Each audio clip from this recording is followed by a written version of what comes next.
Bom dia, gente. Sejam bem-vindos a mais um Lanchinho Consiste. Esse evento ele tem uma característica, ele sempre é apresentado em 4 etapas que eu vou mostrar para vocês. Então, na primeira etapa, nós vamos apresentar um pequeno filme que tem o objetivo de nos alinhar. Na segunda etapa, eu vou passar a palavra a Marcos, que vai apresentar o nosso convidado. E também vai falar um pouco um pouco mais detalhes sobre o que é esse evento, como ele vem ocorrendo ao longo dos tempos. E depois, o nosso palestrante vai nos brindar com a sua fala. E finalmente, nós vamos pousar aqui para fazer uma bela foto para ser publicada na internet. Não custa avisar, o nosso evento está sendo transmitido ao vivo para a web.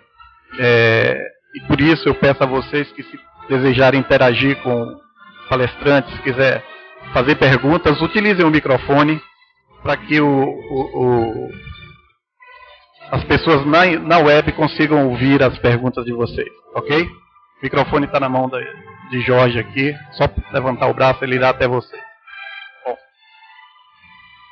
o filme que eu vou passar aqui é bem curto, tá? E levante a mão as mulheres aqui, por favor.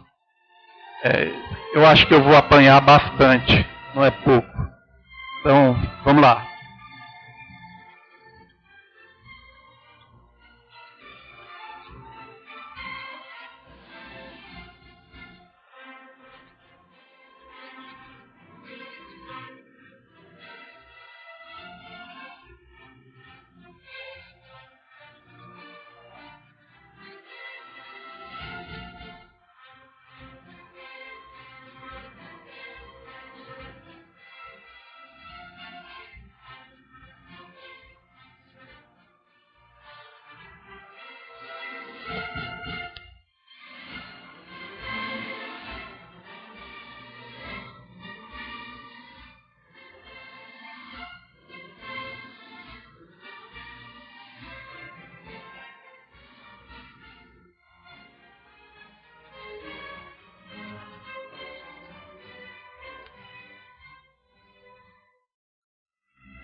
Oh, well done, madam. You got a smile out of a rapper.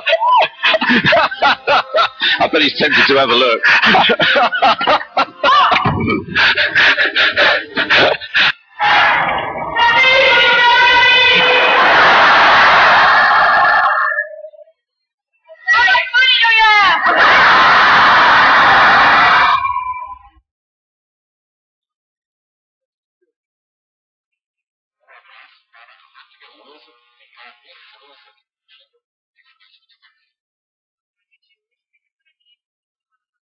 Perdoem nossa falha, o motivo era bom, mas nós tivemos que trocar de máquina aqui no último instante. Bom, Marcos, você.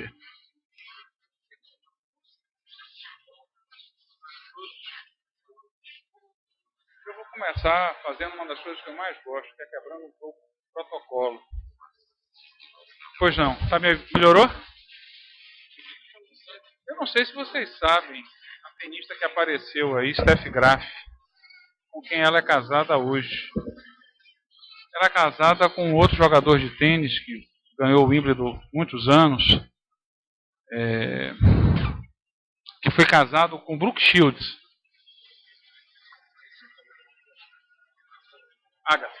Agassi. E por que eu resolvi falar disso? Porque eu acho que tem muito a ver com a nossa palestra. No livro de Agassi, que eu não li, mas que eu sei a história, em determinado momento do casamento dele com Brooke Shields, que fez Lagoa Azul, acho que todo mundo conhece, uma moça muito bonita, ela participando do mundo do tênis, pegou uma foto de Steffi Graf e botou na porta da geladeira. No fundo, ela entrou numa fria, porque ela não sabia. A Agassi era apaixonado por Steffi Graf e acabou o casamento e hoje mora com Steffi Graf. Que tal? Não sei como é que vocês conseguiram viver até hoje sem saber disso. Mas muito obrigado por terem vindo. Como Moisés colocou, esse é o evento de número 18 que estamos fazendo esse ano, de número 228. E um pouco da história aconteceu por acaso, se é que existe o acaso na nossa vida. Na época eu convidei o então reitor da Unifax, Manuel Barros, para contar a história de como era fácil ter uma empresa. Eu estou com a impressão que se eu falar sem microfone, vocês vão ouvir melhor. Eu levanto um pouco o tom de voz. Ah, é? Então tá bom. Você veja que aqui, como disse Capinã certa vez, é um quartel. A gente tem que fazer o papel, às vezes, de soldado, às vezes de general. Obrigado. Mas... Obrigado, Moisés.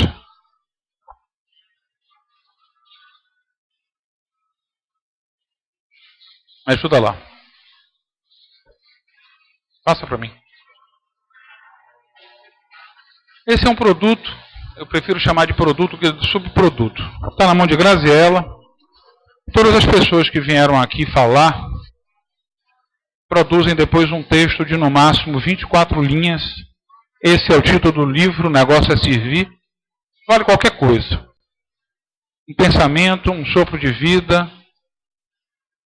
E se servir já é desafiador, essa é a contracapa. Sem ser percebido, fica mais gostoso, porque assim administramos a nossa gigantesca vaidade.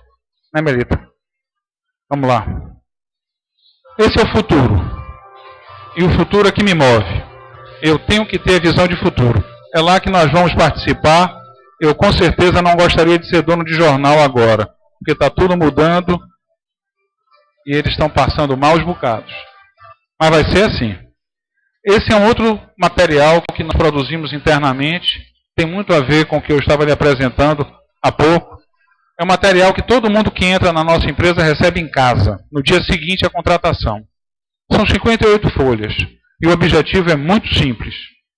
Primeiro, envolver a família.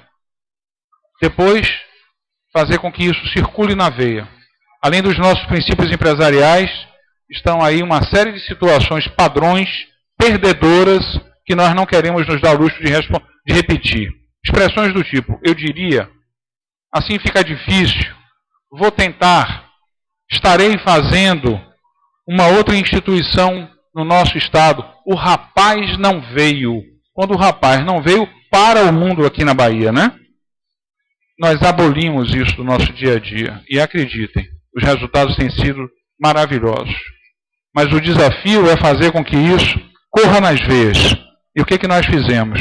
Transformamos essas 58 folhas em perguntas. E isso tudo está dentro da nossa solução. E quando o indivíduo entra aqui, ele pode fazer isso quantas vezes ele quiser, em 80 dias, a legislação nos permite em 90 dias, mas 3 vezes nós monitoramos. E se a média dele nesses 3 vezes não for 8, ele está fora. É assim.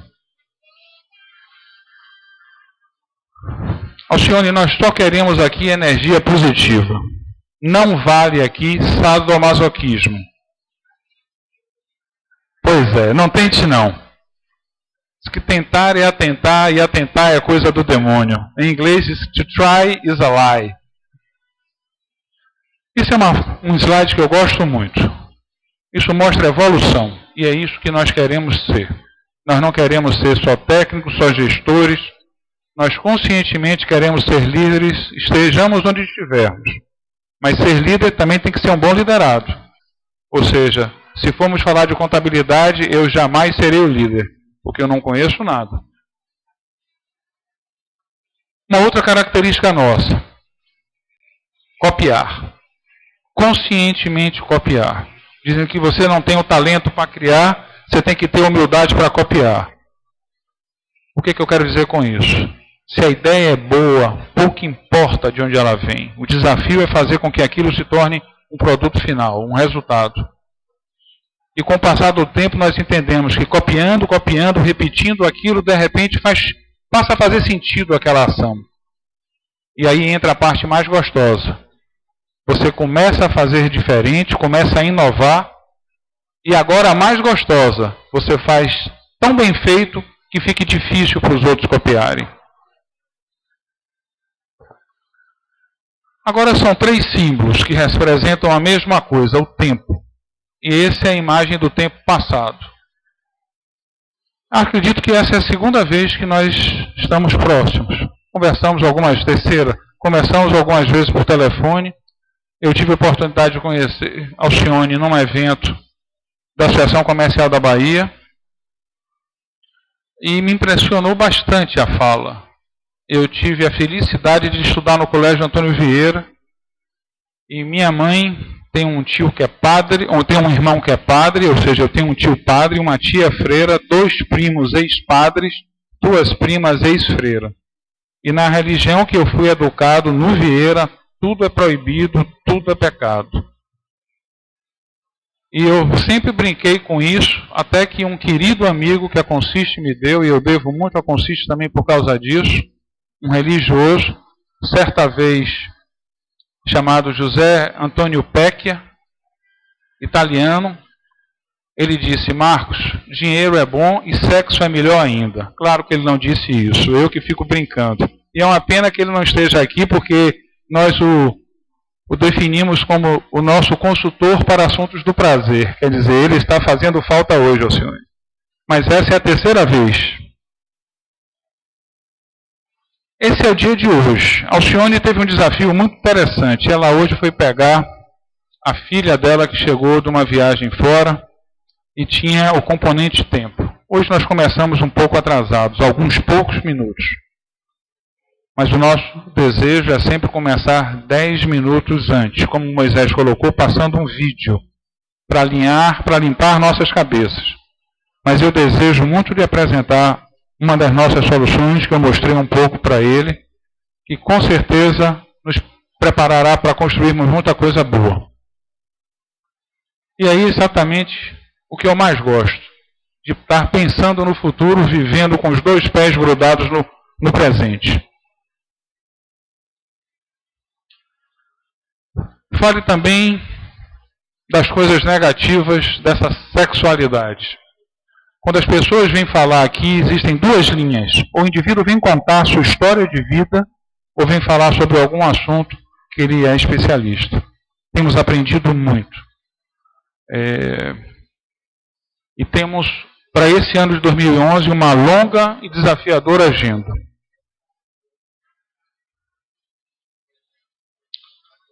Esse slide é para lembrar, nos dê os caminhos das pedras. É uma coisa até certo ponto muito simples, mas muito difícil. Eu vou falar agora de um tema que me fascina e que me ajudou muito na minha história de vida. Há uns, 10, 12 anos eu descobri que eu sou muito vaidoso e quase enlouqueci. Fui para a livraria. Por quê? Porque muitas portas que deveriam estar escancaradas, ou elas estavam fechadas ou estavam entreabertas. E eu disse: eu sou o responsável por isso. Não encontrei nada. Nada, Melita. Vi 2 livros sobre os 7 pecados capitais. Hoje nós temos aqui uns 3 livros sobre esse assunto. E um dos livros que mais mexeu com a minha cabeça é Reflexões sobre a Vaidade do Homem. E depois eu descobri, lendo o livro, que não sou eu só. Todos somos muitos. E eu não estou falando de aspecto físico, tá certo? De roupa. Eu estou falando é visceral a nossa necessidade de chamar a atenção. Todo o tempo. E se você toma consciência disso, e a vaidade tem coisas boas, as grandes realizações do mundo ocorrem. Por quê? Porque as pessoas têm orgulho de dizer que participaram daquilo. Vamos lá? E agora, com certeza você está cheio de pílulas de sabedoria, provavelmente cada uma das folhas do Kama Sutra para nos ensinar. Então vem para cá. Por favor.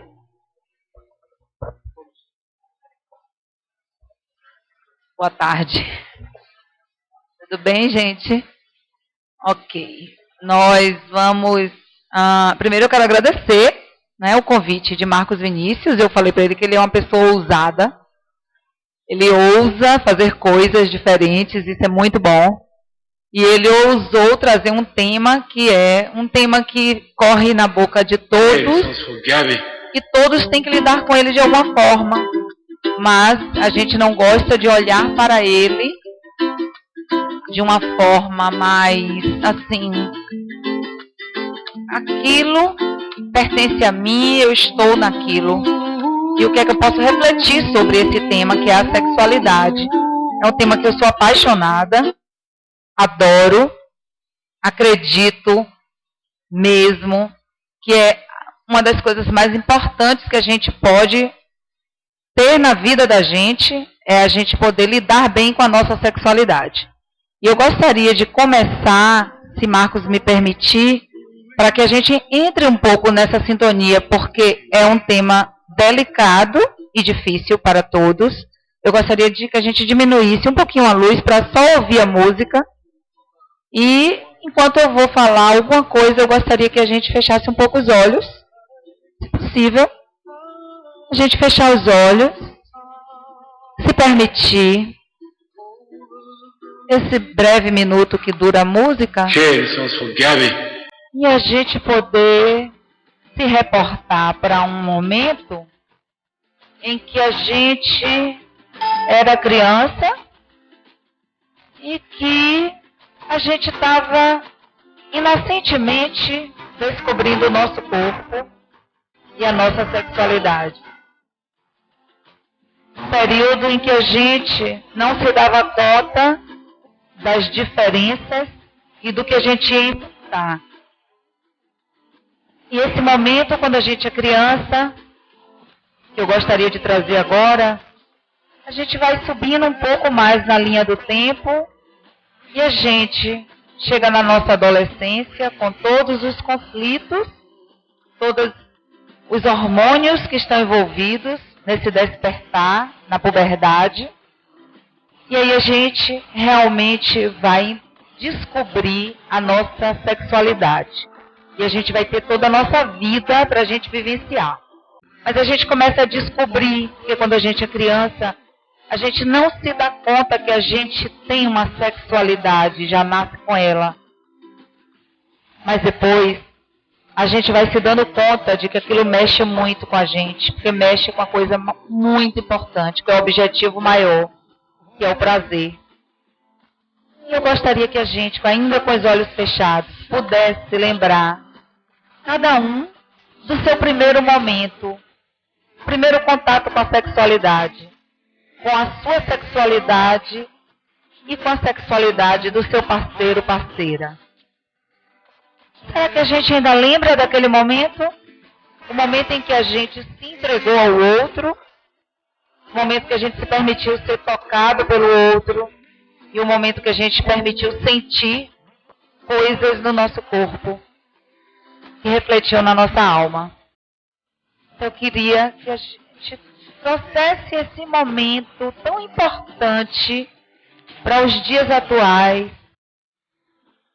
ficasse com esse sentimentozinho de como a gente vivenciou. Nem todos tiveram uma oportunidade interessante. Como o Marcos disse, a gente também traz as coisas que não são tão legais, mas que são importantes a gente estar se dando conta delas. Então, trazer para perto, ficar com essa lembrança, com esse sentimento, com essa sensação. E assim, com essa música, a gente já um pouco mais relaxado, inspirando, expirando.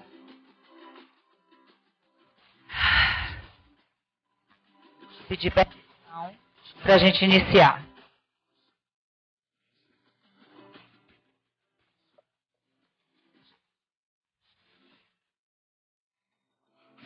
Essa fala está em Eurípides.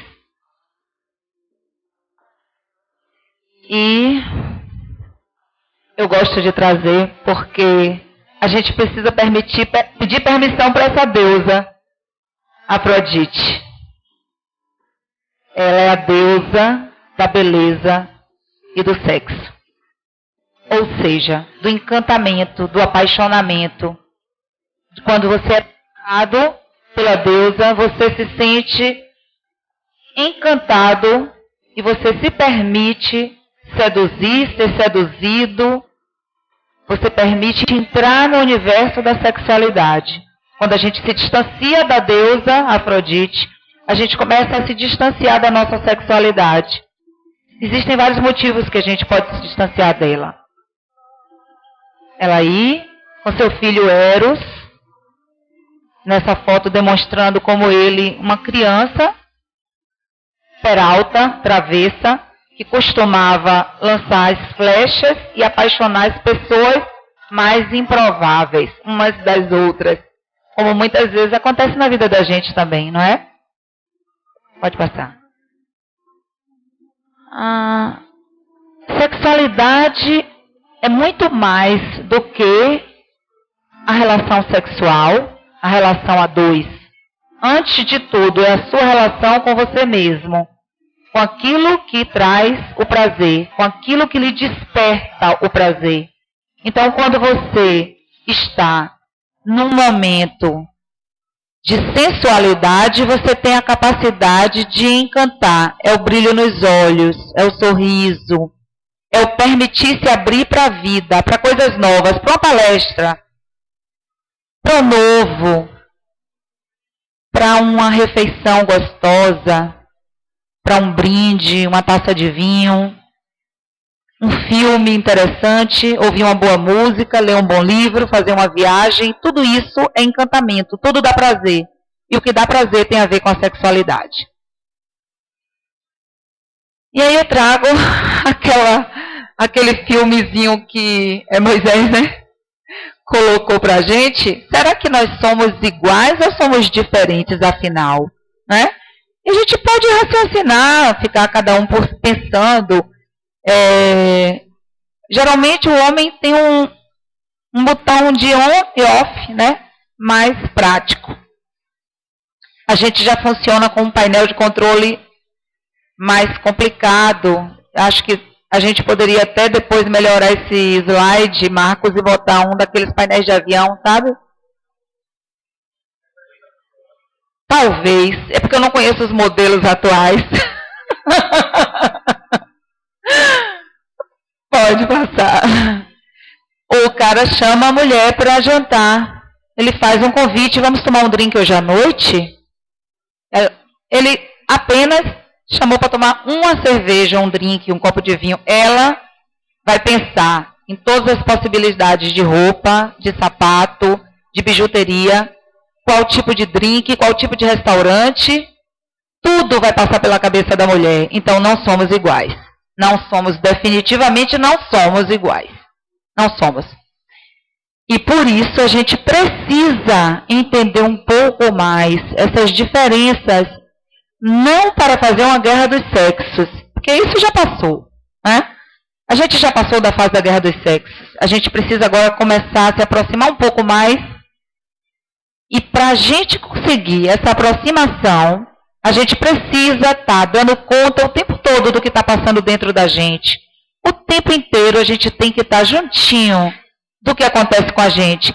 É o distanciamento que a gente vai se permitindo ficar dos nossos sentimentos e das nossas emoções que vão causando as pequenas diferenças, os atritos com o outro. E ele chamou ela para jantar, mas na verdade ele estava pensando em quanto mais drinks, mais facilmente ele levaria ela para a conquista. E ela estava pensando assim, puxa, será que esse cara é um bom provedor? Como ele disse, você tem dinheiro? Porque isso não é brincadeira.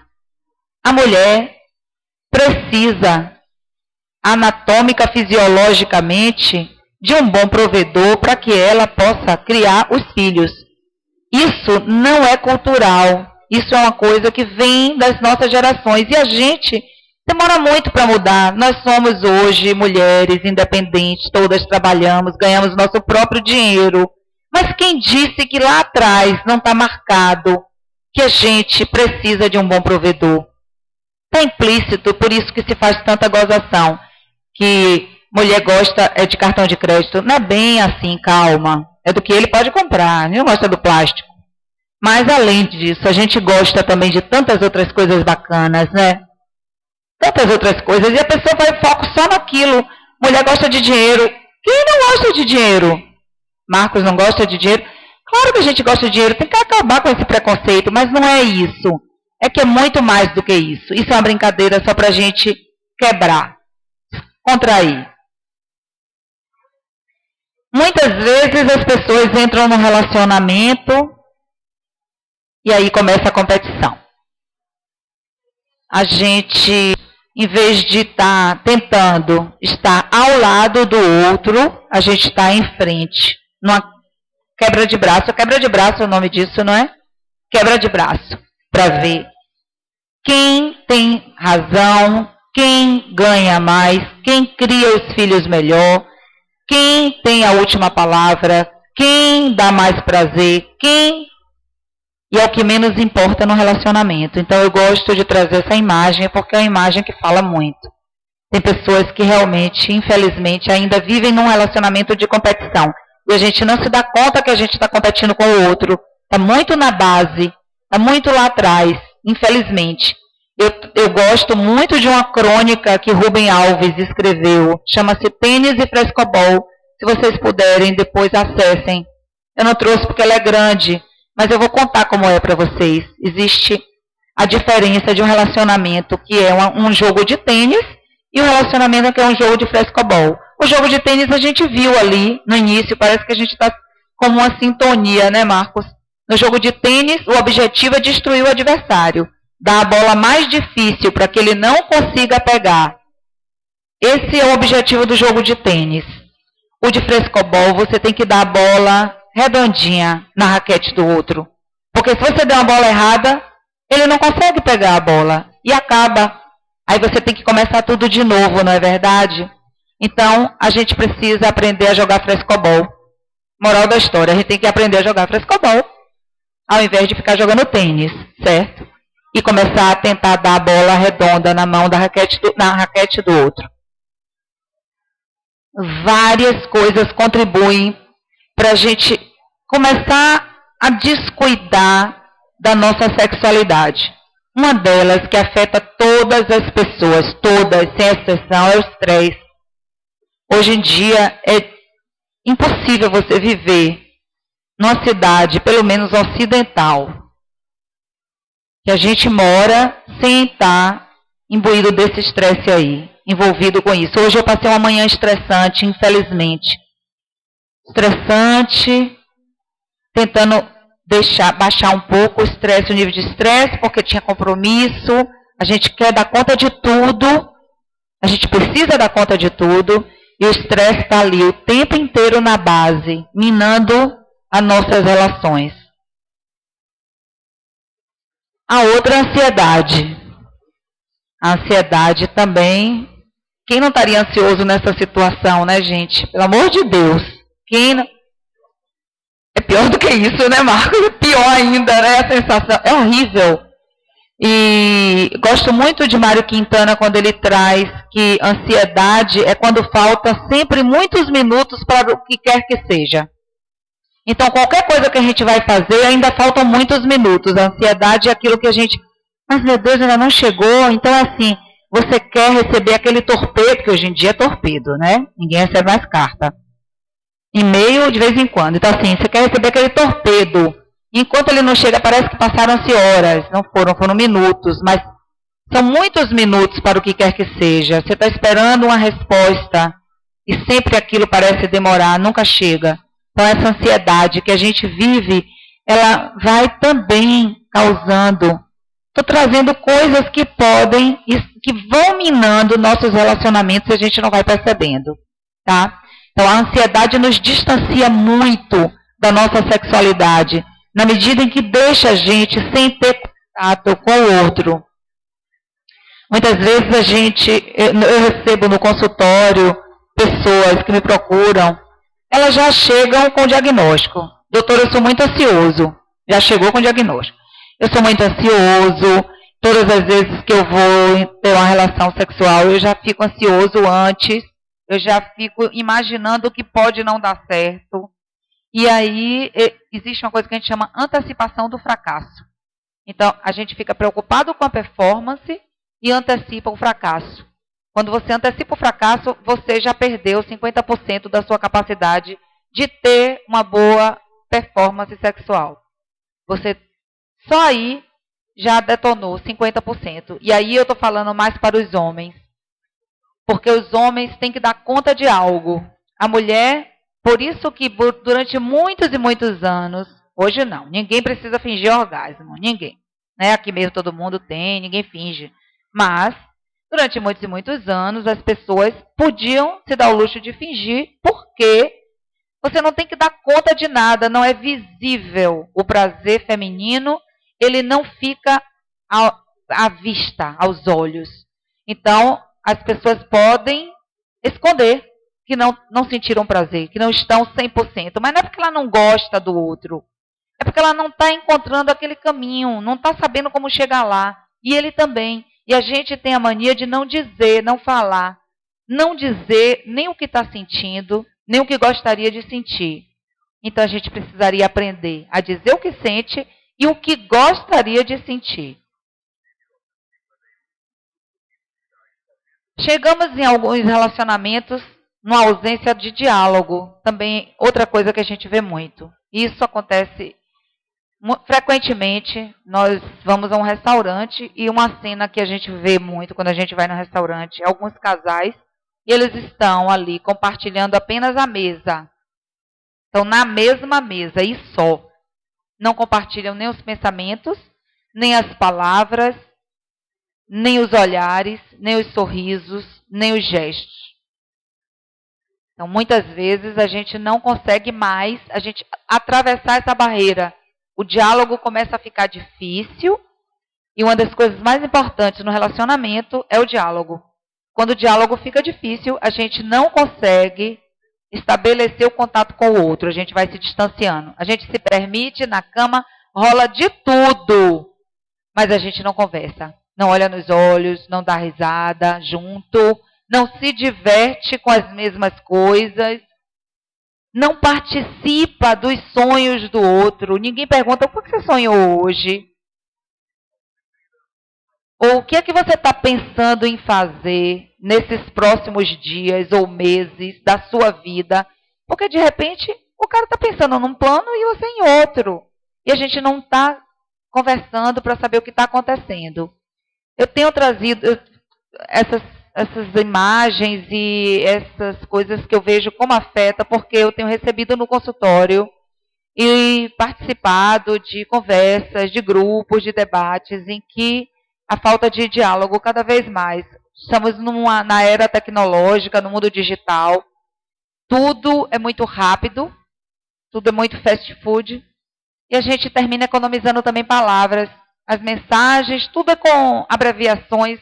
Eu nem sei, vocês devem ter um jargão na linguagem de informática para isso, tem? E a gente está economizando, a gente não tem conversado tanto, não é? As pessoas, elas economizam tudo. A gente vê numa sala em que tem 4 pessoas assim, e elas estão se falando por texto, mas elas não estão conversando. É mais fácil, né, a gente conversar sem olhar para o outro. É mais fácil a gente dizer o que a gente pensa e esperar dizer. Você não ter que enfrentar o olhar e o ouvido do outro no mesmo momento, dá uma certa conforto. Por isso que as pessoas têm preferido muito, gostado muito dos relacionamentos virtuais. Porque no virtual, além disso, você também tem uma outra coisa importante. É que você preserva seu anonimato e você pode realizar suas fantasias, que são de ser uma pessoa assim ou assado. Às vezes você até é, mas você nem se permite ser aquela pessoa que você é um pouquinho. Às vezes você tem aquela característica, mas você não está no dia a dia colocando aquela característica para frente, para fora, para o outro. E aí a gente, com o relacionamento virtual, a gente vê as pessoas o tempo todo se colocando, dizendo o que são, o que sente, o que faz, cartas e cartas, e-mails, né? Não digo carta, e-mails. Isso é muito comum e pessoalmente parece que dá uma trava. Puxa, mas no virtual a gente era tão íntimo, dizia coisas e coisas, mas quando chega no olho a olho, fica mais difícil. Né? A gente tem que se arriscar mais. Aí eu trago uma frase de Nietzsche sobre o diálogo, que eu acho interessante refletir.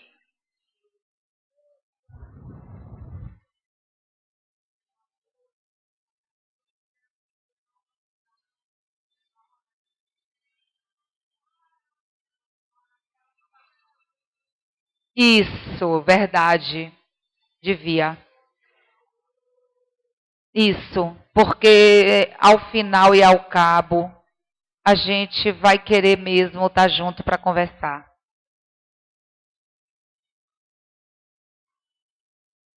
A gente vai ficando cada um na sua, né? Cada um fica na sua. Um tá com um projeto, o outro tá com outro projeto. Ninguém quer saber muito o que o outro está pensando. Quanto mais o outro está, às vezes está assim, um investindo, tentando investir no relacionamento, o outro fazendo de tudo no mesmo, gastando a mesma energia para tentar fugir daquele relacionamento. Mas assim, gasta mais energia para fugir de um relacionamento do que ter coragem para abrir mão, porque já deixou as coisas chegarem num ponto.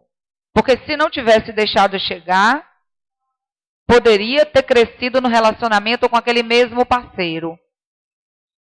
Muitas vezes a gente troca de parceiro porque a gente não tem tolerância, não tem paciência para fazer as coisas serem construídas naquela relação. É difícil. As relações duravam mais, claro, a mulher era dependente economicamente. Eu digo sempre isso. Com a independência econômica, as relações vão ficando cada vez mais rápidas, curtas, né? Porque elas não têm mais que estar numa relação só por conta do dinheiro. Tudo bem, vamos tirar essa parte, que ficavam só porque eram dependentes economicamente. Mas fica 50% ainda. 50% dessas pessoas que gostariam de estar juntas, umas com as outras, encontram dificuldades. Várias dificuldades. Relacionar-se, se entregar e conviver dia a dia é muito difícil. Acho que é a coisa mais difícil, porque a gente toma um curso, a gente vira especialista, a gente vem para o trabalho, a gente enfrenta. Parece que tem uma zona de sombra, é isso, Marcos? Bom, então assim, muitas vezes nós estamos enfrentando desafios imensos, mas na hora de conseguir dizer para o parceiro que a gente nunca gostou do toque daquela forma e gostaria de outra, ou que a gente gostaria que ele dissesse coisas, ousadias, sacanagens. Pode falar a palavra aqui? Pode. Não saiu, ele não preveniu. Se ele tivesse avisado, mas ele não avisou, infelizmente vai ficar para a próxima, tá certo? Combinado? Eu tenho até o vídeo, né? Mas deixei o vídeo para outra oportunidade. Assim é bom, porque a gente tem outra oportunidade. Então, assim, precisamos começar a pensar a sexualidade de uma forma mais ampla, para que a gente não resvale nesse tipo de relacionamento. Ou nesse. Aí a gente se acomoda de vez, né? Nos acomodamos, e aí pronto. Meu lado da cama está estabelecido, meu território já está estabelecido, cada um vira para o lado e dorme. Dorme. Não, dormir não é bom, é ótimo dormir, mas quem se permite vivenciar um relacionamento sexual prazeroso sabe que dorme muito melhor depois do sexo. Muito melhor. A qualidade do sono é muito melhor. A gente, com certeza, tem um rendimento melhor no dia seguinte. Não precisa tomar antidepressivo, porque o orgasmo, ele por si só, libera todos os antidepressivos que a gente precisaria tomar no dia seguinte de manhã. A gente toma porque a gente não está tendo orgasmo como a gente precisaria ter. Então, tomamos antidepressivos porque não estamos tendo orgasmos como precisaríamos ter. Porque se tivéssemos tendo orgasmos no nosso ritmo do corpo, seja diário, seja 2 vezes por semana, seja 3, seja uma vez a cada semana, uma vez a cada 15, não estaríamos tomando tanto antidepressivo. Existem também, claro, algumas fases nos ciclos de vida de cada um, não só das mulheres, dos homens também, vamos falar, que são mais difíceis do que outros. Então, eu trago algumas fases que são mais críticas para a mulher. A TPM, a gestação, a amamentação, o climatério, a menopausa. São fases críticas, de crise. A TPM pode acontecer mês a mês. Antigamente não tinha TPM, é verdade. Sempre que eu vou no rádio, me perguntam, mas doutora, antigamente não tinha TPM? Sim, querido, mas também não tinha estresse no trânsito. Você também não tinha que dar 2 triplas jornadas de trabalho à mulher. Né? Ela ficava em casa, preparava as coisas, o alimento, via o que era preciso. Tinha um momento para si, não tinha aquele estresse. Mas não nessa proporção, porque a TPM vem de você ter aquela pressão e os hormônios não estão bem, eles estão em desequilíbrio. Então, se você está em desequilíbrio hormonal e você tem que dar conta de horário, de levar filho na escola e enfrentar trânsito, aí ela detona. É algo que pode ou pode não detonar. Tá certo? É como uma granada, seria alguma coisa assim. Ela está pronta ali. Ela pode detonar ou não. Tem todo o potencial, porque os hormônios não estão na mesma dosagem. Aí já tem uma diferença grande, fisiológica, orgânica entre o homem e a mulher, porque a mulher, ela tem, no mesmo mês, várias fases. Ela tem uma fase que é de baixa hormonal, tanto a progesterona quanto o estrogênio. O estrogênio é um hormônio eminentemente feminino. A progesterona é um hormônio que todos os meses a mulher ela recebe dosagem desse hormônio, porque o corpo interpreta que ela pode engravidar. E em engravidando, ela tem que proteger o feto. Então, ele amadurece o óvulo e protege o feto, forma um colchão dentro do útero para que esse feto não tome tombo, para que ele fique acolchoadinho. Então, mas só que essa progesterona faz com que diminua outros hormônios que a gente tem. São hormônios que um deles é o estrogênio, que quando a progesterona está alta, o estrogênio desce um pouco. E o estrogênio, como hormônio feminino eminentemente, é o hormônio que faz a mulher querer aparecer, embelezar-se. Então, é o hormônio principal que faz a mulher querer ir para a academia de ginástica, querer ir no shopping gastar dinheiro, querer ir no salão de beleza, mudar o penteado, se arrumar a casa, embelezar a casa, comprar flores, sair à noite para dançar, para jantar. Estrogênio. É estrogênio. É o hormônio eminentemente feminino. Já a progesterona já é um hormônio mais que ele vai pensar no relacionamento, no cuidado. Ele cuida do útero para o bebê não se machucar. Ele cuida para que a mulher não fique muito agitada e possa se concentrar na criação do bebê. Ele cuida, ele é um hormônio do cuidado. Então, a mulher que tem muita progesterona, ela provavelmente é maternal.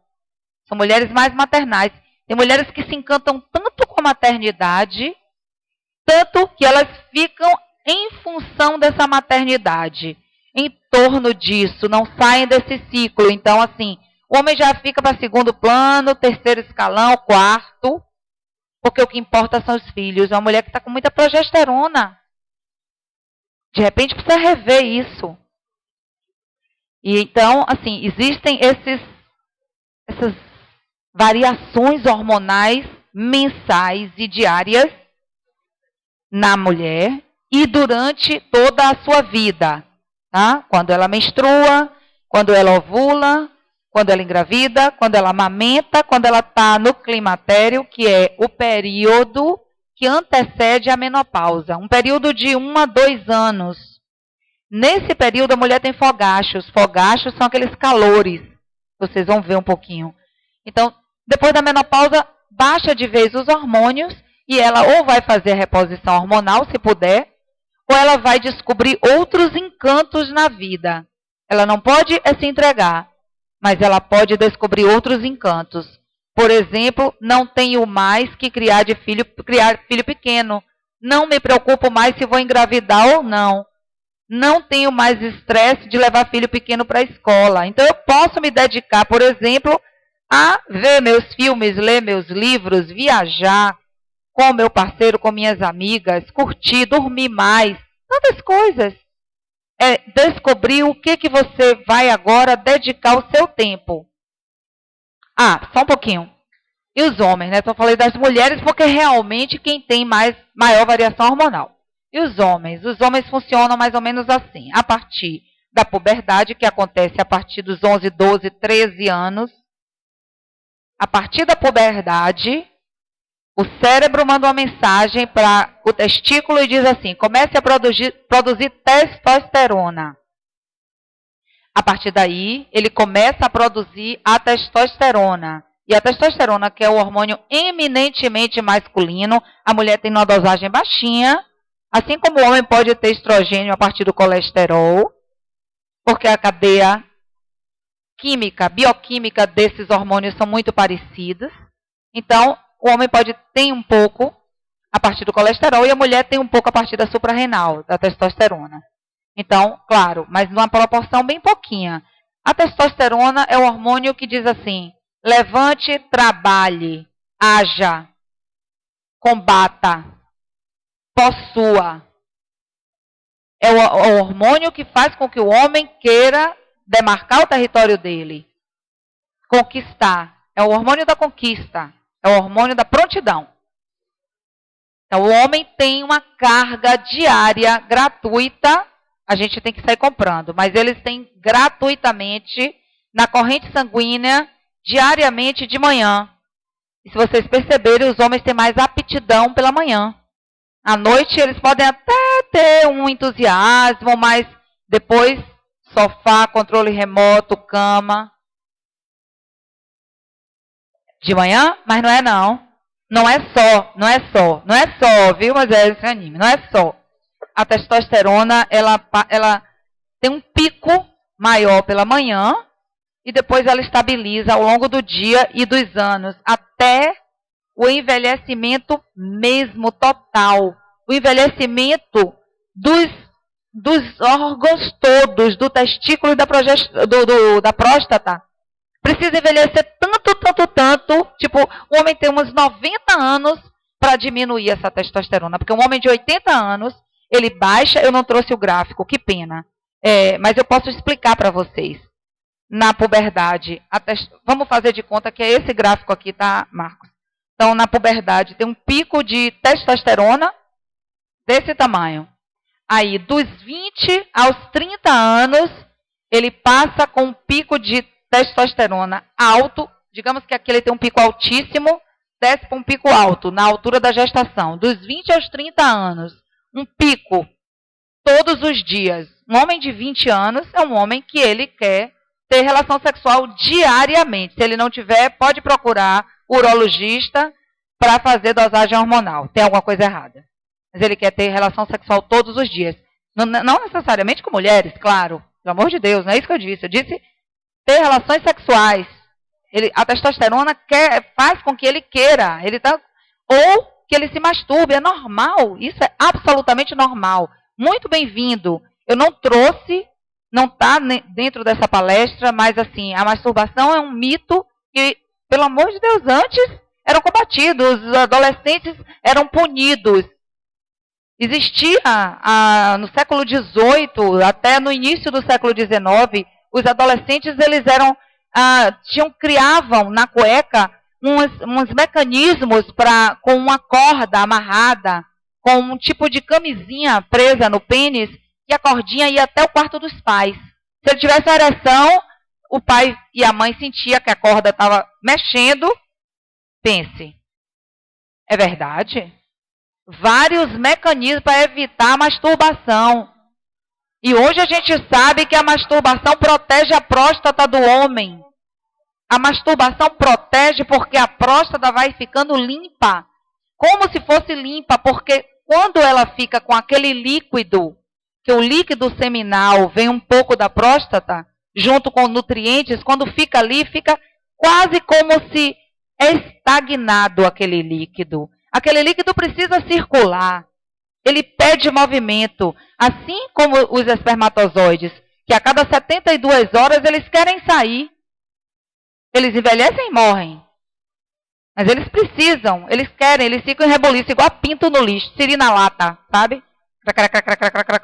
Unia. Isso não tem mal nenhum. Nenhum. Mesmo que o homem tenha uma parceira fixa. Casado há 20 anos. Não tem problema, não compete. É o único momento em que a masturbação é prejudicial à vida do homem ou da mulher, qualquer que seja indiferente, que para a mulher ainda vou falar um pouco, se tiver tempo. Mas o único momento, a única opção é quando ele troca as atividades normais dele, como lazer, trabalho, estudo, para ficar só se masturbando numa compulsão. Uma compulsão que impede ele de sair para trabalhar, que impede ele de fazer até o lazer dele, de estar com a família. Quando existe essa competição, aí tem alguma coisa errada, vamos ver. Fora isso, não tem prejuízo nenhum, nem para a relação com o outro, nem para com você mesmo e com seu próprio corpo. Só ajuda. Por favor. A TPM, algumas coisas. Não precisa chegar nesse ponto. Não precisa. Pode passar. Passa. E aí, na menopausa, né? 3 horas da manhã, ela está com insônia, desesperada, suando, se acabando, e a jovenzinha está lá gritando, se desgraçando toda. Ou no climatério, antes de chegar na menopausa, a outra está ali tranquila, lendo um livro, e ela está pegando fogo. Ela não entende, o fogo está só nela. Mas o que é isso, meu Deus? Não é possível, só tem fogo do outro lado, está todo mundo bem, todos estão tranquilos, e ela está se acabando. É assim a sensação. Deve ser muito desgastante. E aí a gente traz algumas disfunções, vou trazer para vocês algumas disfunções, como a gente falou, né? Algumas disfunções sexuais que são mais recorrentes no consultório. Uma delas é o desejo hipoativo ou inibição do desejo. Pode acontecer com homens ou com mulheres. Porém, é muito mais comum nas mulheres. As mulheres têm muito mais inibição de desejo, desejo hipoativo, diminui, não está muito ativo do que os homens, porque os homens têm a testosterona para ajudar eles. É difícil, é diferente competir, né? As mulheres não, então os homens, a sensação é como se ele estivesse querendo derreter aquele cubo de gelo. E daí, hein? O que é? Homem também não tem diminuição de desejo? Tem, mas mais quando ele está com um distúrbio androgênico, que é um precursor da testosterona, um hormônio também que é responsável pela atividade, pelo desejo sexual. E um homem que tem esse distúrbio androgênico do envelhecimento masculino é aquele homem que está assim. Ele não tem mais tesão, ele se entrega, ele começa a ficar mais lento nos movimentos, engorda. A circunferência abdominal é importantíssima para medir o nível de DAEM. Importantíssima. Circunferência abdominal no homem é mais pronunciada do que nas mulheres. Quando a mulher tem estrogênio, o estrogênio queima essa gordura abdominal. Por isso que a gente tem cintura. Mais estrogênio, mais cintura. Menos estrogênio, menos cintura. Tem muita coisa que a gente pensa só genética. Não é só genética, é hormônio. Então, o Daem hoje em dia é estudado porque a gente vê no mercado, principalmente quando a gente está no sul, aquele casal que está no mercado fazendo compras, cada um com seu carrinho. O casal na faixa dos 60 anos, e aí ela está na menopausa, então ela está com calor, e ela está com camiseta de alcinha, com uma bolsa e com uma calça bem justinha, daquelas fusô, como é que chama hoje em dia? Leg. Obrigado. Imagine, hein? Fusô. Quimico. Leg. E o cara, ele tá de moletom. Ele tá com frio. Porque se ele não tem... Por que os homens mais jovens que não tem Daem? Ninguém aqui tem Daem. Ninguém aqui fica preso com uma bola de ferro no sofá, em frente à TV. Mas por que os homens sentem tanto calor? Né? Então, à noite é aquela briga. Ele aumenta o ar-condicionado e a mulher abaixa o ar. Ele aumenta e a mulher abaixa, porque o estrogênio faz com que ela sinta frio e a testosterona faz com que ele sinta calor. Então, ele aumenta o ar. E se a gente não tiver um entendimento disso, para a gente ficar debaixo do edredom e deixar ele lá de cueca, sem camisa, a gente fica, você vai ter uma pneumonia, desgraçado, no dia seguinte, mas ele não tem. Não tem, a gente morre, a gente acorda acabada, destruída, a madrugada horrível, acordando a cada minuto por causa do frio. Resolve rápido, né? Vamos entender logo isso, passar, não precisa ficar com essa bobagem. Deixa ele lá, no Polo Norte, na metade da cama, outra metade com edredom, não é? E a dificuldade de orgasmo? Outra disfunção. Dificuldade de orgasmo, a mulher, os dois já acabaram, claro, esse é um casal moderno, porque ele também fica frustrado. Se fosse um casal mais antigo, ele estava dormindo, roncando. Eu tirei. Esse slide não pode mais, não cabe. Aqui, se a mulher não tiver uma dificuldade, olhe bem, eu botei dificuldade, porque ninguém tem ausência de orgasmo, todo mundo pode ter orgasmo. O orgasmo, ele é um evento que acontece no cérebro da gente.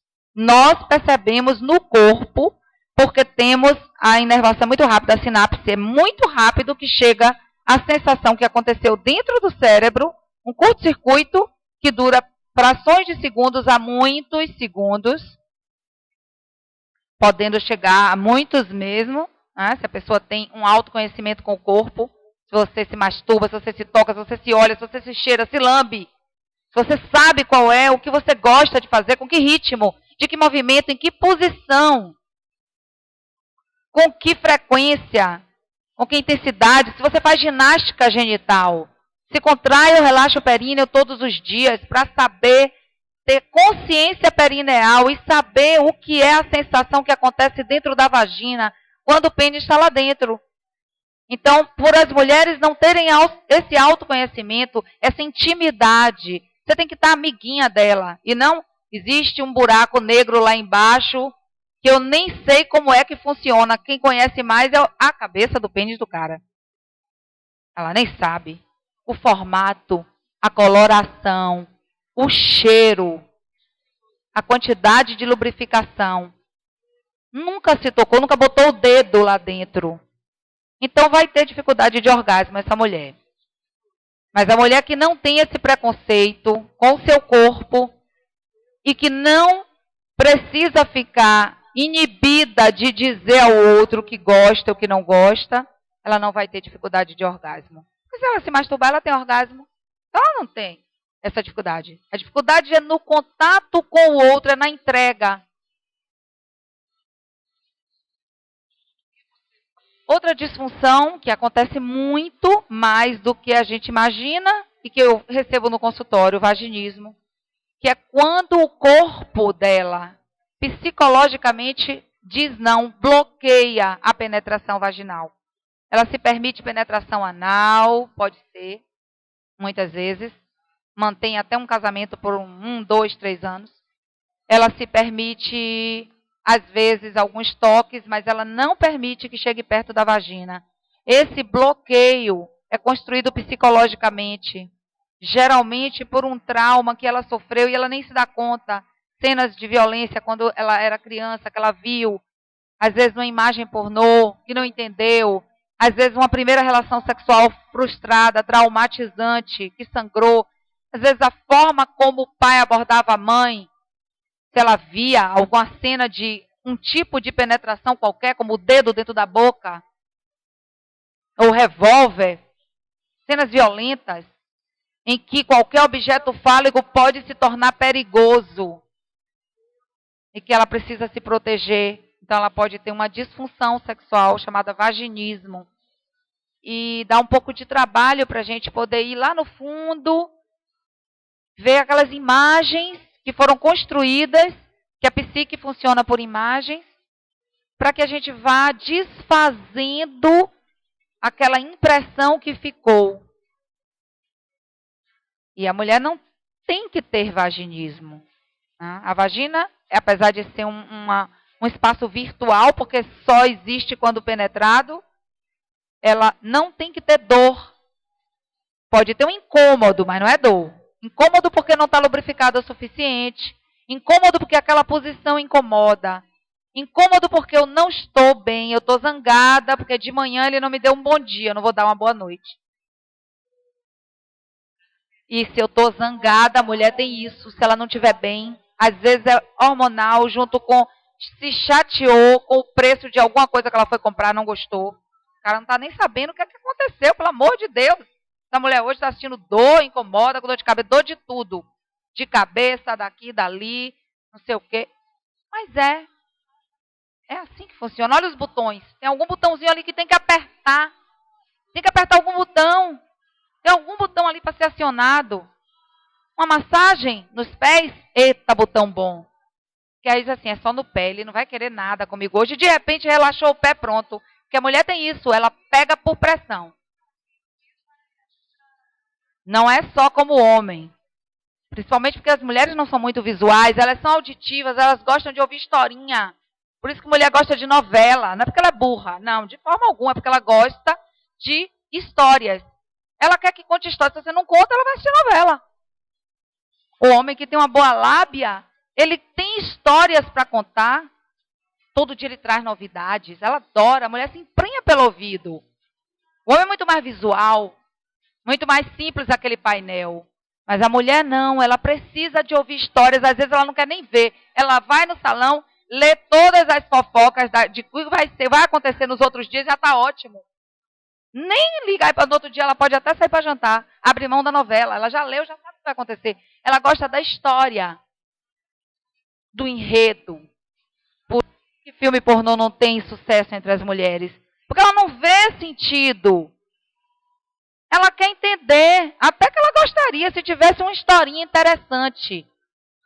Mas a indústria pornográfica não foi feita para vender para mulheres, e sim para vender para homens, que demandam muito mais. Porque se fosse para vender para mulheres, tinha que ter o conto erótico, que seduz muito mais a mulher do que simplesmente as imagens. E a gente não vê mulher lendo conto erótico, porque se uma mulher estiver no salão, não, na recepção do médico, sintam aqui agora, a mulher está sentada na recepção do médico, ela tira da bolsa uma revistinha com contos eróticos. No mínimo, vão achar que ela é tarada. No mínimo, você está na recepção da clínica de ultrassonografia. Ou então aqui na Consiste. Dentre as opções, ela pega uma revistinha de contos eróticos. Ia ser ótimo. Porque ela ia se preparar para a noite. Mas a gente não faz isso. É mais fácil você encontrar uma Playboy na cesta de revistas do que uma revistinha de contos eróticos, não é verdade? Pode passar o próximo. E a ejaculação rápida, né? Como é que fica? A gente chamava de ejaculação precoce, mas é porque não ela é precoce. Ela é rápida, em qualquer momento pode ser na velhice, na infância, na juventude, na vida adulta. Tá? Mas acontece, acomete os homens. E essas disfunções masculinas, elas acontecem muito assim. Uma leva a outra. Então, o homem que tem uma disfunção erétil, ele termina virando um ejaculador rápido, porque ele fica com medo de perder a ereção, então ele goza logo. Para não perder a ereção. Então ele fica com as duas. Poderia ser uma, mas ele fica com as duas. A ejaculação rápida tem tudo a ver com ansiedade. Tudo a ver com comer rápido, dirigir rápido, andar rápido, falar rápido. Tem tudo a ver com sua natureza, seu caráter. Uma pessoa que tem pressa, você vai ter pressa em tudo, inclusive na hora da relação sexual. Se você é uma pessoa que não tem uma autoestima boa, você vai ter uma ejaculação rápida, porque você não sabe esperar o momento acontecer, não se permite sentir sensações, ouvir coisas, ser tocado. Você tocou, o cara já gozou, não pode tocar. É intocável. O ejaculador rápido ele é intocável, você não pode tocar nele. A gente pode aprender a não ser. Pode aprender a não ser. Pode aprender a não ser se a gente começa a perceber em que momentos a gente está sendo rápido na vida, o dia todo. Puxa, eu estou comendo rápido, não estou nem vendo.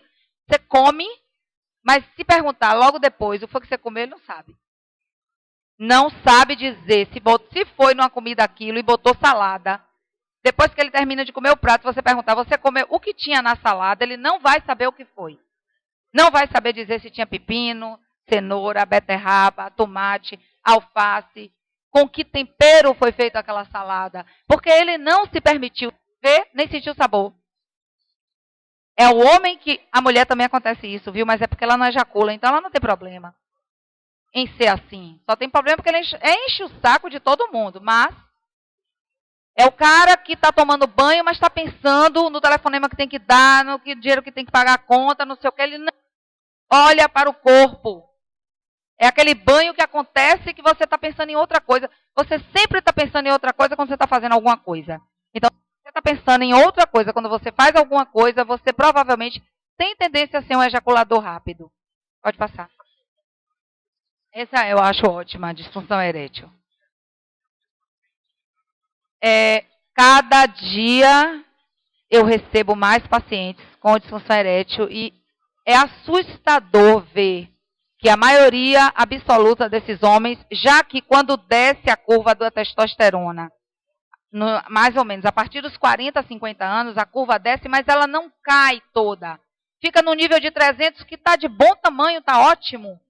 Todo mundo sobrevive muito bem, tendo relações sexuais diárias com 300 nanogramas de testosterona. Então, não é porque caiu o hormônio. Caiu, ele deixa de sair querendo matar todo mundo no trânsito. Nem querer dar murro em todo mundo que irritou ele. Mas ele não precisa sair, entendeu? Ele pode sobreviver muito bem com aquela testosterona. Ele pode ter tesão, sim. Mas ele já está desanimado.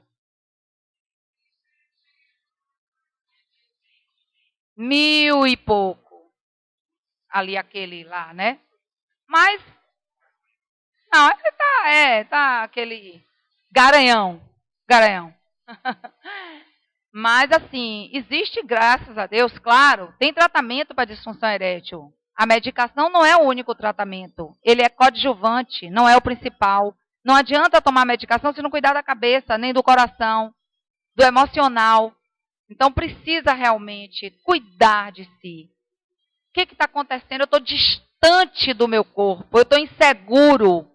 Tem tudo a ver com insegurança, com instabilidade emocional, financeira, psicológica, com medo de envelhecer, você já antecipa o fracasso. Com o medo de não agradar.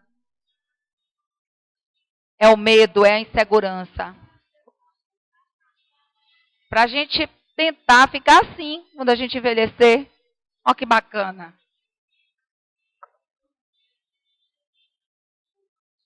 Então a gente pode tentar. Não é aquele... Eu adoro esse velhinho. Sou apaixonada por ele. É demais, né? Quem não queria envelhecer assim?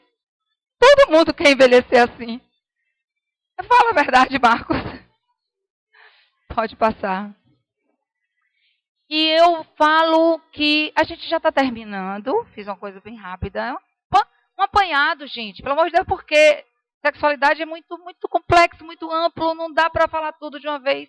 Mas assim, a mais importante de todas, eu coloquei algumas palavras que eu gosto para que a gente possa refletir sobre elas. Então, uma mudança de atitude seria muito importante. E essas palavras eu acho que são fundamentais. Entrega. Como você está disposto a se entregar para o outro? Confiança. Flexibilidade, porque você tem que sair daquele lugar que você demarcou. Você tem que ter flexibilidade. Cuidado e afeto. Olha aqueles caras, eles tinham confiança. E hoje, claro, quem está vivo, né? onde chegaram. Eles tinham confiança, né? Então, essa flexibilidade dessa mulher, que coisa linda, apaixonante. O afeto, essas 2 taças de vinho que eu trouxe como afeto. E eu trouxe um videozinho que é que eu considero que mostra essa mudança de atitude que a gente pode ter quando vocês verem a mudança na fisionomia, na face dos adolescentes que vão assistir o que vai acontecer. Quando vocês veem, vocês percebem a mudança de atitude na fisionomia deles. É a entrada de Afrodite. Pode diminuir um pouquinho a luz? A entrada de Afrodite é isso aí. Vamos ver.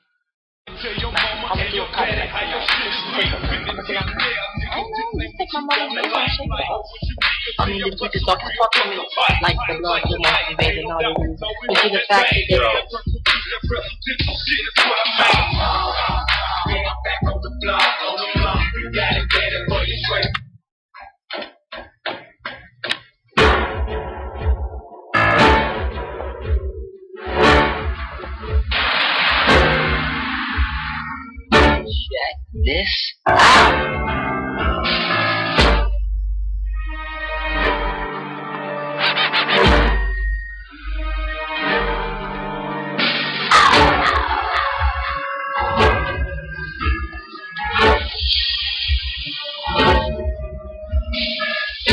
Pasión de arrabal.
Thank you, Morgan.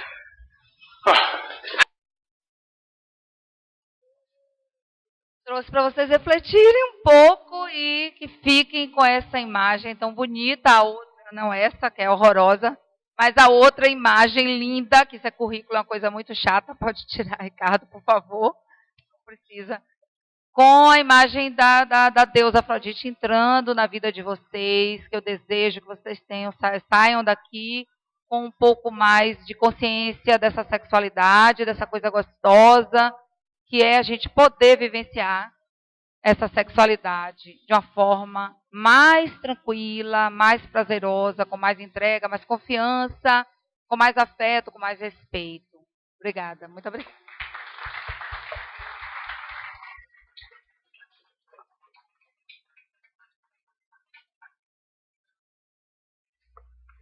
Perguntas, por favor. Eu não sou tímida, quero fazer a primeira. Ótimo, Marcos. Que bom. Eu não sei por que, eu achei que você ia fazer. Pois é, eu achei que você ia fazer e... Alcione, não sei se é uma pergunta ou se é o desejo de ouvir o seu posicionamento sobre uma situação que nós comentamos aqui quando elaborávamos esse momento junto com você. Acredito, e talvez as pessoas concordem comigo, que nós mulheres fazemos mais perguntas sobre sexo, temos uma relação mais tranquila com a medicina, né? Conversamos mais com as amigas. E quando os homens confessam ter problemas sexuais, são problemas muito engraçados, porque eles dizem assim, eu demoro muito de ter orgasmo, eu quero ter 4 relações por dia e minha parceira não aguenta. Então eles expõem a sexualidade deles sempre de um jeito muito quantitativo, ou muito quantitativo não no que respeito à quantidade de vezes ou na duração do tempo de cada uma das relações. E nunca confessam seus reais problemas. E às vezes o marido fala isso e a mulher está se queixando com a amiga de que não sente orgasmo há muito tempo. Né? Queria ouvir de você se isso é antropológico, se isso faz parte só da cultura, se isso é educacional e como nós devemos lidar para que as pessoas acabem falando de um jeito mais natural sobre isso que é interesse de todos nós, que é a vida. Muito, muito importante. Agradeço essa oportunidade, né? Graziela está dando. Isso acontece de verdade, Graziela. Não é brincadeira, não é um aqui, outro lá, não. Isso acontece muito. Primeiramente, você trouxe uma coisa. A gente tem mais intimidade com o nosso corpo pelo fato da gente ter que ir ao ginecologista de 6 em 6 meses. E a gente ter que ir ao ginecologista, eles não sabem o que é isso. Mesmo que você já tenha aquele ginecologista não sei quantos anos, você vai se permitir abrir a perna numa posição horrorosa. Abrir sua intimidade. A mulher abrir a perna é uma coisa muito estranha, horrível. Não é natural. Então a gente já tem que, né, se permitir ser olhada, futucada por dentro. Então a gente já tem mais hábito de falar sobre o nosso corpo, o que sente, o que não sente, como sente. Realmente mais do que o homem, que praticamente ele, apesar de colocar o pênis numa redoma de vidro, blindar totalmente como a coisa mais importante, e por ele estar ali, tão blindado, tão na berlinda, que ele facilmente cai, porque não aguenta o peso daquela responsabilidade. Eu digo assim, meus pacientes, vocês vão botando tanto cabide em cima do pênis, depois ele não aguenta e cai. É muita responsabilidade, é muito cabidezinho. Né? Então, o homem não confessa sua sexualidade, seus problemas sexuais, a não ser que seja sob tortura. Tortura porque está torturado inteiro por dentro, por uma disfunção real, e aí, sob tortura e ameaça, ele tem que confessar, ou ao urologista, e ele faz assim, meus colegas urologistas me confessam. Alguns, quando chegam no consultório, pacientes também fazem a mesma coisa. Eles chegam no urologista, tá tudo bem, não, tá tudo ótimo, não tem problema nenhum, vem aqui fazer uma revisão, deixa eu passar uns exames aqui para mim. Aí o médico passa, tá tudo bem, vou passar os exames para você. Tá, doutor, até logo. Doutor, por favor, o senhor poderia passar também um comprimido que eu não estou funcionando muito bem, não, já saindo assim. Ele, peraí, rapaz, vem cá. Diga aí o que é que está acontecendo. E os urologistas, como médicos convencionais, eles não têm uma consulta duradoura. O tempo é muito rápido. Então não dá. Você teria que perguntar, mas há quanto tempo? Mas como? É com uma parceira só? Ou com qualquer uma? Isso aconteceu quando? A partir de quando? Você percebe o quê? E o que é que você sente? E por que você acha? Você perdeu emprego recente? Mudou de trabalho? Perdeu algum familiar? Não, tanta coisa que pode ter mudado. Então, realmente isso acontece, o homem não faz contato. Porque o pênis, apesar de estar pendurado ali, ele tem que tocar todo dia. Para urinar, ele toca no pênis todos os dias, né? Ajeitar. E também, quando ele quer colocar ali, aqui, se ele está em contato, apesar disso, ele tem um distanciamento, porque ele fica muito blindado. Acredito que isso tem muito cultural, antropológico, realmente, a cultura machista, cada vez mais, que faz com que o homem não queira fazer o exame de toque, por exemplo, e prefira ficar com câncer de próstata e realmente perder a ereção, né? Mas, tomar dedada, não. Tomar dedada, não. Então, assim, é cultural mesmo, eu acho que é cultural mesmo. Aí eu acho que já não é mais hormonal, é cultural, mas acontece, você tem toda a razão. Perguntas? Pois não. Seguinte, nós levamos tantos anos com dificuldade para se expressar sobre sexualidade nessas condições que nós estamos vendo aqui. Como nós vamos lidar daqui para frente com esta nova sexualidade entre homem e homem e mulher? Olha, eu pessoalmente poderia lhe dizer o que eu penso pessoalmente. Deixar cada um viver sua própria sexualidade. Deixar. Porque ela, de forma alguma, vai ameaçar. Sempre vai ter aquele que quer ser convencional. heterossexual. Sempre vai ter. E quem não quer, cada um tem sua opção. Acho que deixar viver livremente sua sexualidade. Eu digo isso de corpo e alma, porque eu tenho um filho homem e eu dizia diariamente a eles, eu não ia me incomodar em nada se vocês revelassem para mim que eram homossexuais. Eles ficavam brincando comigo. Eu nunca vi uma mãe ficar estimulando o filho a ser homossexual. Eu digo, eu não estou estimulando, não. Eu prefiro que diga em casa do que sofra preconceito na rua. Eu prefiro que diga aqui, que seja acolhido logo por mim, porque vai sofrer preconceito na rua. Agora, pior é saber que vai sofrer preconceito na rua e dentro de casa também. Não tem solução. Então, eu dizia a eles, e um deles está aqui, o outro está muito longe, viajou, mora fora hoje do país, mas o outro está aqui, é meu filho, e eles sabem. Eu sempre fiz isso, todos os dias que eu tinha a oportunidade de estar numa mesa, eu brincava e falava, chegava a incomodar eles e virava um assunto de comédia, de brincadeira. Eu nunca vi uma coisa dessa, eu fico torcendo para a gente ser homossexual, que zorra é essa? Não, eu estou dando espaço. Ele convenceu ou não? Eu estou dando espaço, eu estou criando as condições favoráveis para que ele possa se expressar. Então, eu de verdade respeito muito a opção sexual das pessoas. Respeito de verdade. Acho que cada um tem que escolher como ser feliz de forma mais fácil. Como sentir prazer de forma mais fácil. E se seu prazer está no que é igual a você, seja feliz com o que é igual a você. Mas se seu prazer é com o que é diferente de você, como a gente viu no painel, então, seja bem-vindo ao mundo feminino. Pois não. Ora, eu gostaria de saber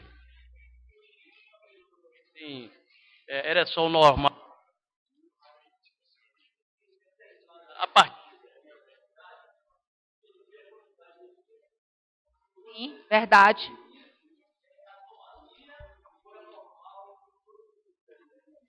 É normal, é por causa daquele hormônio que eu falei, a testosterona, já não estimula a produção de esperma na mesma quantidade e na mesma proporção que antes. Então, um jovem tem que ter mais esperma. Mas mesmo numa colher de sopa de esperma, digamos, ou numa colher de chá, vai ter condição de habitar Salvador inteira. Então, pelo amor de Deus, não precisa ter muito, não. Uma colher de chá já está ótimo. Preconceito com esse negócio de que tem que sair litros e litros para quê? Nada. Não tem problema, acontece, é a baixa hormonal. Mas não é uma baixa que impede. 90% dos casos de disfunção erétil, 90%, isso é pesquisa mesmo, científica, 89 a 90%, eu digo logo 90%, porque eu acho que é 90% mesmo, ou mais. A causa é psicogênica, psicológica e emocional. E só 10% é orgânica. Diabetes, principalmente, neuropatias, hipertensão, obesidade, aquelas coisas que a gente sabe que a gente precisa lutar todos os dias para que a gente não se deixe igual aquele senhorzinho, aquele rapaz do sofá. Alcione, você colocou que para o seu filho você deu a opção, a liberdade de opção. Liberdade de escolha. A liberdade de escolha. Mas você não concorda, por exemplo, que a mídia hoje, ela não dá essa liberdade de escolha, pelo contrário, ela vem incentivando a escolha, a determinadas escolhas, como o homossexualismo. Homossexualidade, por favor. Ismo é doença e homossexualidade não é doença.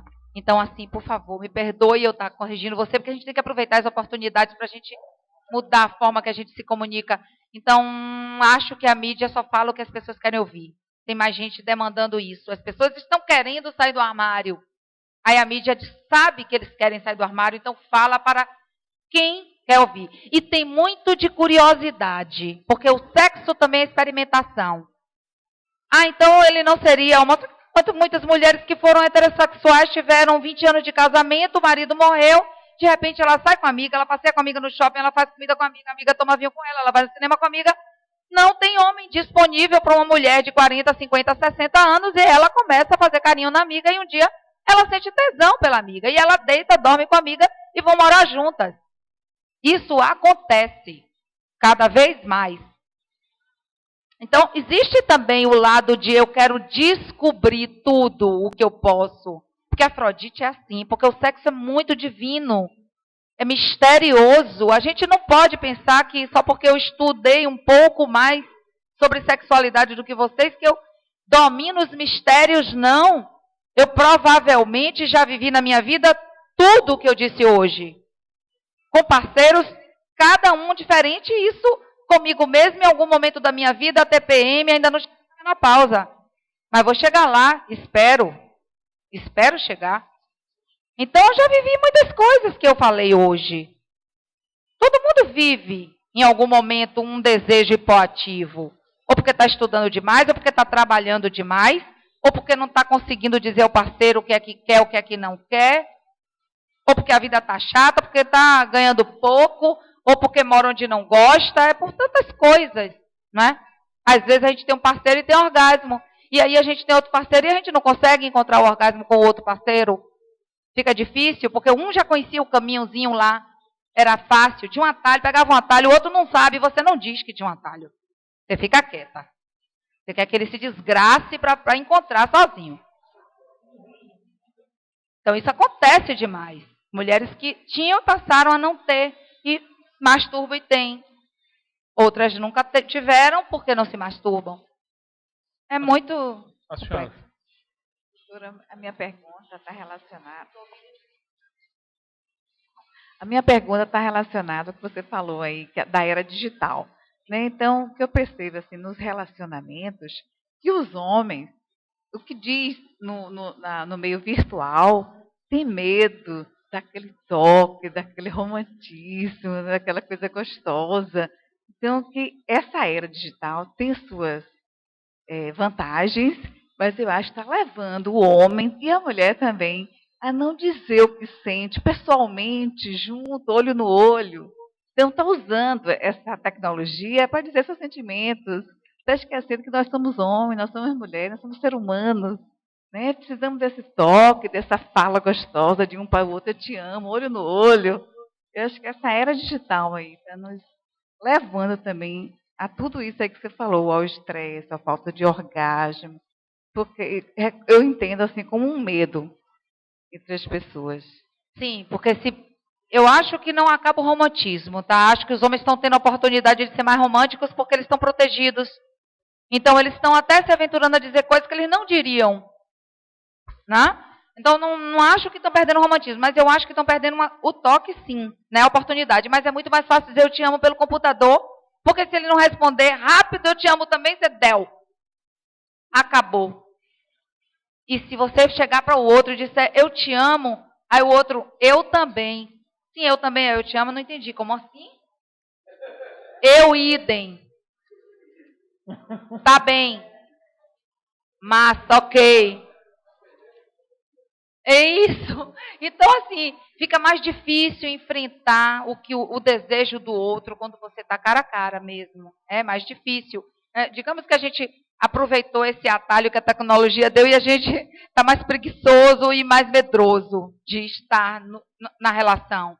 Então, a gente fica no conforto da nossa cama, o laptop. Aí dá para dizer tudo, porque também se ele aborrecer um pouquinho você, derruba.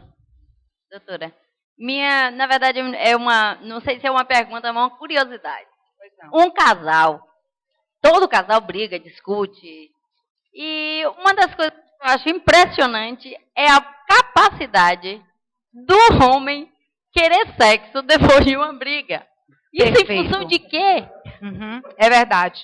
É que a gente tem aquele dispositivo ótimo, é isso mesmo. É porque o homem exatamente, ele consegue separar afeto, gente, eu não estou falando de amor, estou falando afeto é afeição, o emocional tá ali quente, grudadinho, ele separa, afeto é afeto, e sexo é sexo, realmente com o botão on-off, então, tá acordado, pode ter sexo, tá dormindo, tá off, acordado, sexo, dormindo, off. Então, nós, de manhã, já se aborreceu, pode ter certeza que para pegar tem que ser um investimento maior. investimento maior, né? Porque se alguma coisa der errado durante o dia, a noite pode não ser boa. Cuidado. É o botão. Infelizmente, isso acontece mesmo. Você tem toda a razão. Bom, senhores, com certeza tem muito assunto, mas nós temos que encerrar. Eu só tenho uma forma de encerrar, além de agradecer naturalmente a presença pelos quilos de alimento, fazer uma pergunta. Foi bom para mim, foi bom para vocês? A Darlan,